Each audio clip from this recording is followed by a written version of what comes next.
Welcome to Outlaw Woodworking. Today, spring is almost here. It's I believe it's March. Let's see, February. I think it's March 5th right now. And although it's still a little cold out, matter of fact, it just snowed a couple inches yesterday. But now you were back to work on the building the house by yourself, and we need to install this radiant heat floor before I can do any insulating, because on this particular house, we're going to be doing spray foam insulation underneath the subfloor and all the exterior walls. And I want to have this piping running, even though it runs on the top of the floor through the Warmboard. It dives down and comes up in the boiler. And I want to have that stuff that's diving down and coming up in the foam spray. So we're going to have to install this prior to getting our insulation done. And Warmboard's pretty nice. I mean, this is the first time I'm going to use it, but it comes thoroughly. They give you a nice plan where to start, where to stop, where to cut joints, and they make it pretty simple to install. And this is an installation guide, and we're basically going to, in our particular case, each panel gets screwed down with 12 screws, so it's quite a few screws, and you don't need to glue it, but I'm going to go ahead and put a little bead of subfloor adhesive under each panel just for my own satisfaction. And they do give you tools to you want to make sure that when you're joining the panels that you put the tools in the grooves where the pipes go.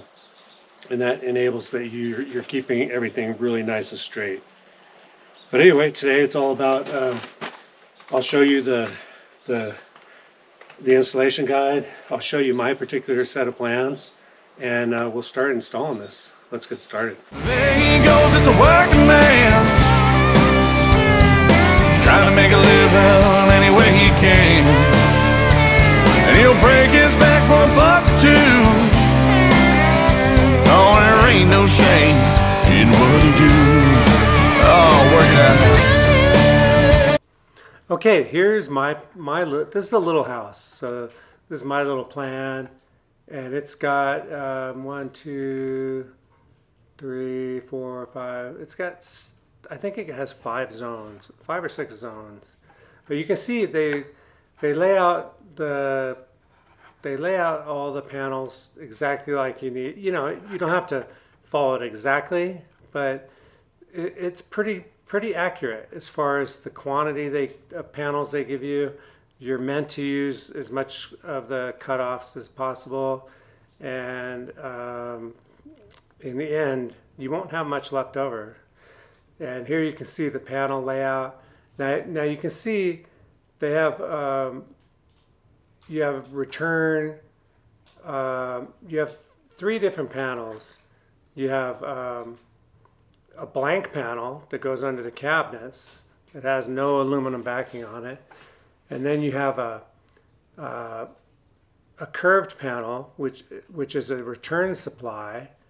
And then you just have a straight run.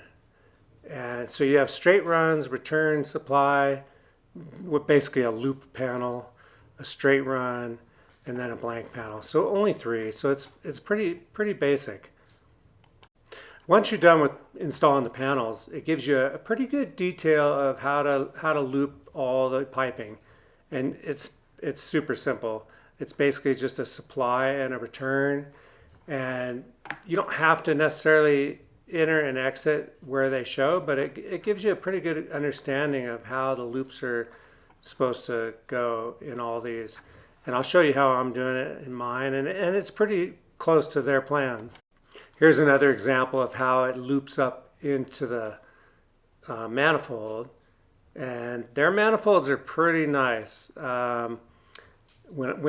This video is just about laying the panels down, but in the next video I'll show you the actual manifolds that they provide, and they do a really nice job.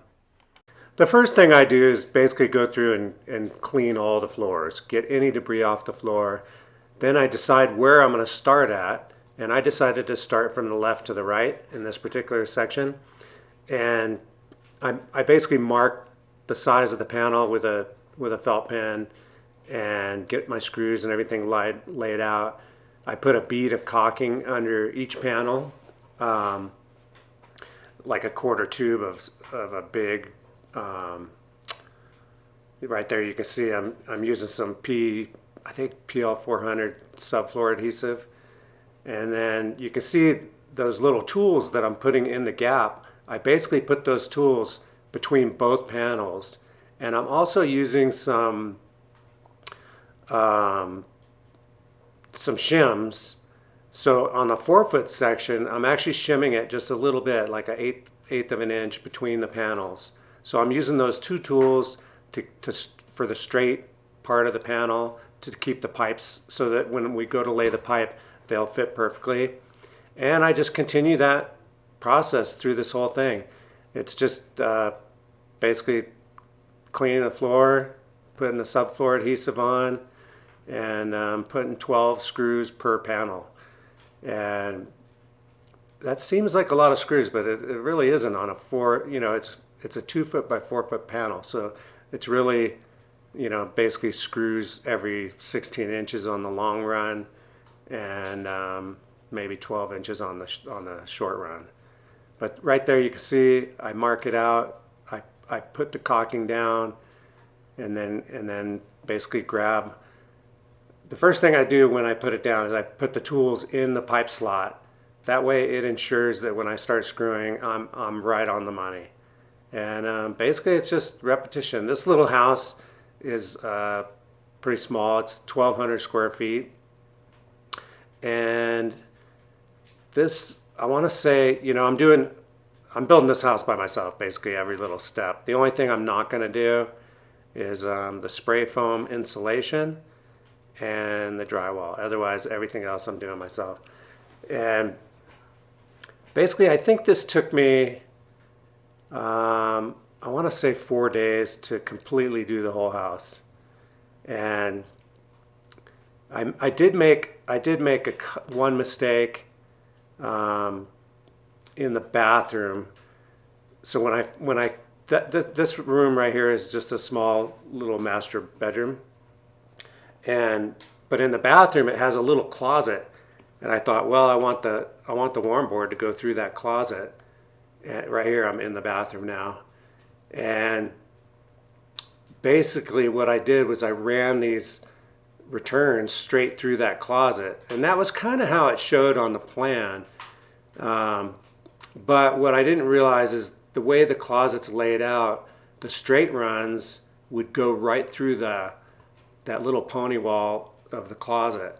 So my idea was, okay, well, it's 3 lines. I'll just run those 3 lines right through that wall. But I have a feeling when I go to pipe this thing that's going to be a little more trickier than I thought. I'll still be able to do it, and I'm sure it's going to come out perfect. But if I had it to do over again, I might either avoid that closet altogether or do returns out of that closet and then returns in the other little.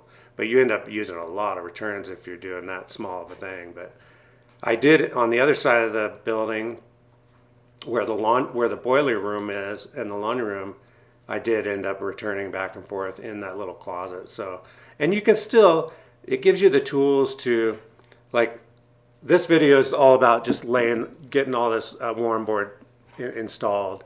And basically it's just gluing, screwing, shimming.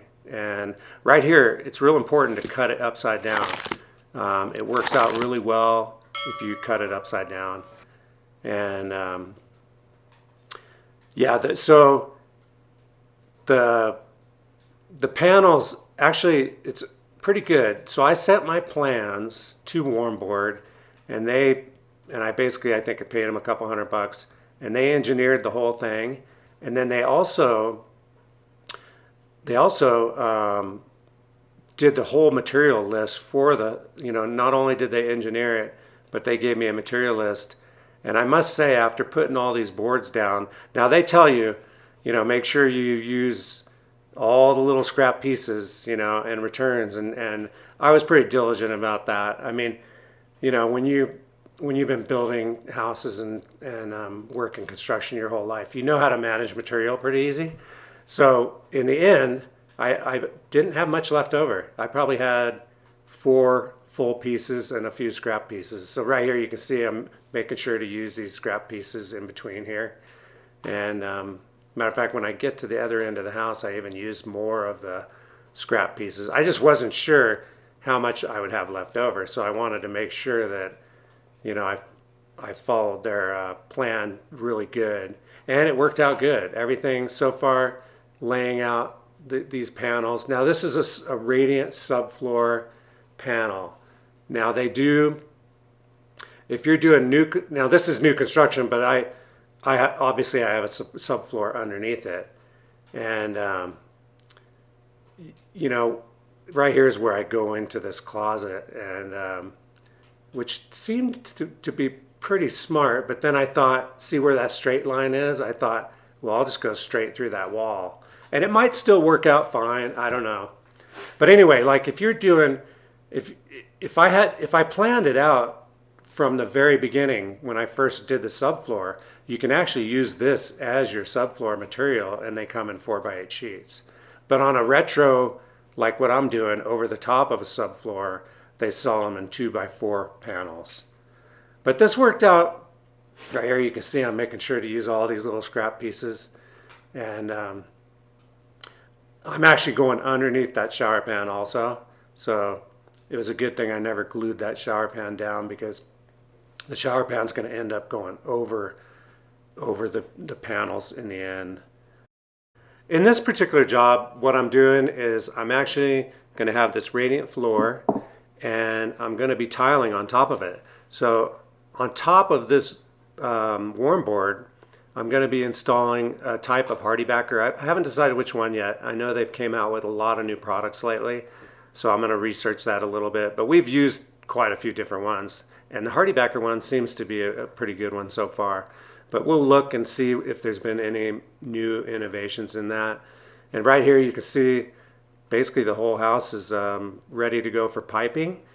And yeah, thank you very much for watching. I really appreciate all the support. Please like and subscribe. It helps us out. And I will see you next time. Later. There he goes, it's a working man. He's trying to make a living any way he can. And he'll break